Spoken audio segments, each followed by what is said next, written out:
The radar is very quiet for us this morning. You got to dip down to the Florida Keys to pick up any type of wet weather, and that is pretty much all but gone this morning as well. I see a couple of very isolated showers there south of Key West. So the rain is not an issue here early, and as we go throughout the afternoon, we're expecting mostly clear skies through lunchtime. A couple of fair weather clouds there dotting the skylines as we go through the afternoon and evening hours, but really no significant shot of rain. Temperatures are the big story here this morning. We're waking up some 10 to 11 degrees above our average. 73 in Fort Myers. The average is 62. So we are off and running on yet another warm morning. And later on today, we have the potential to get close to the record of 91.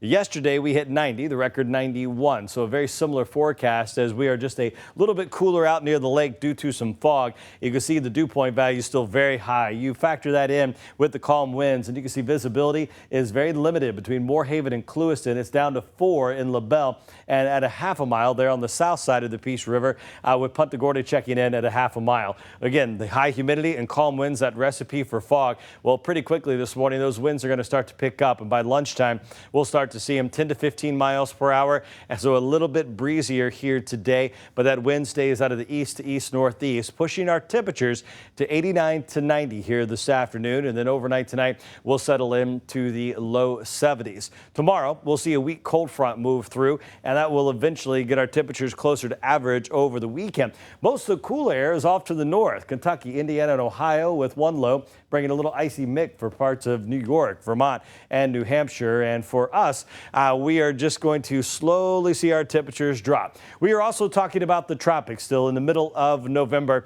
National Hurricane Center has been monitoring this area to our south, and they are giving this area a 70% chance of developing now over the next 7 days. Let me show you the computer modeling. Pretty quickly, this disturbance will move past Jamaica and in the western Caribbean, and you can see clearly another tropical system developing, likely a named storm. And from here, it's going to stall out and meander a little bit in the western Caribbean.